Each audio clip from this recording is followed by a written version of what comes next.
राज ठाकरेंच्या महाराष्ट्र नवनिर्माण सेनेचा 18वा वर्धापन दिन नाशिकमध्ये पार पडला। या मेळाव्यात राज ठाकरेंनी महाराष्ट्रातील सध्याच्या राजकीय परिस्थितीवर शेरेबाजी केली। मात्र आगामी लोकसभा निवडणुकीच्या संदर्भात आपली भूमिका त्यांनी गुलदस्त्यात ठेवलेली आहे। पाहूयात।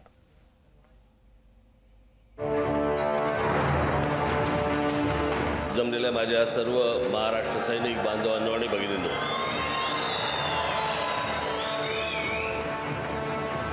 अपेक्षेप्रमाणे महाराष्ट्र नवनिर्माण सेनेनं 18व्या वर्धापन दिनाच्या निमित्तानं जोरदार शक्ती प्रदर्शन केलंय। राज ठाकरेंनी देखील आपल्या भाषणात फटकेबाजी करत लोकसभा निवडणुकीसाठी सज्ज राहण्याच्या सूचना करताना कार्यकर्ते आणि पदाधिकाऱ्यांना कानपिचक्याही दिल्या।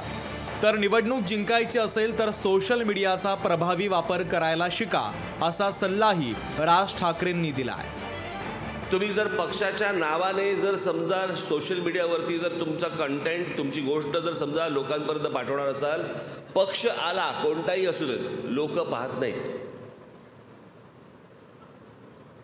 त्याच्याबद्दल जर समजा काहीतरी गोष्ट मिळणार असेल, त्यांना ऐकायला मिळणार असेल, पाहायला मिळणार असेल, तर लोक पाहतात। महाविकास आघाडी आणि महायुती यांची राज्यातील जागा वाटपाबद्दल खलबतं सुरू असताना राज ठाकरेंची भूमिका नाशिकमधल्या या कार्यक्रमात मांडतील असं वाटत असताना त्यांनी मात्र सगळ्याच पक्षांचा समाचार घेतलाय। पक्ष कशी मतदारांची फसवणूक करतायत हे सांगत जागं होण्याचा सल्ला त्यांनी दिलाय। मला ना माझ्या कडेवरती माझी पोरं खेळवायची आहेत।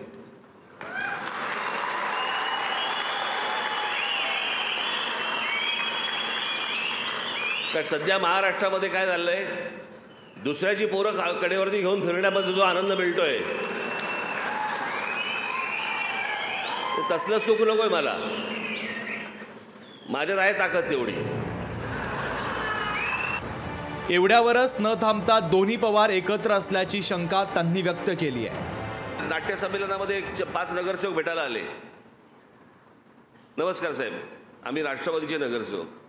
म्हटलं बरं, कोणाचे? तर त्यातले 3 बोलले आम्ही शरद पवारांचे, 2 बोलले आम्ही अजित पवारांचे। पण आले होते एकत्र। माझं अजूनही ठाम मत आहे, सगळे आतून एकच आहे। फक्त येडे बनवतायत, तुम्हाला मूर्ख बनवतायत। आपापलं सगळं ह्यांचं राजकारण सगळं सुरू आहे आणि महाराष्ट्राची फक्त माती होतीये। बरं, राजकीय परिस्थितीवर शंका व्यक्त करताना महिला भगिनी माझ्यावर विश्वास दर्शवतात असं राज ठाकरेंनी म्हटल्यानं राज ठाकरे एकला चलोरेचा नारा तर देणार नाहीत ना, अशी चर्चा देखील आता सुरू झाली आहे। महाराष्ट्र एकसंघ राहू नये यासाठी जातीचं विष पसरवलं जातंय असं देखील राज ठाकरेंनी म्हटलंय। आणि मग महाराष्ट्र एकसंघ राहू नये याच्यासाठी मग जातीची विष पसरवलं जातात, जातीचं विष।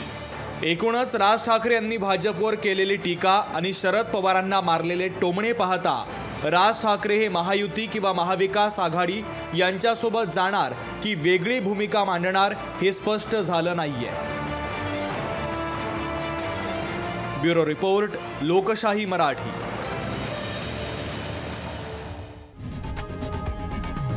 लोकशाही मराठी ऐका, पहा, जागरूक रहा।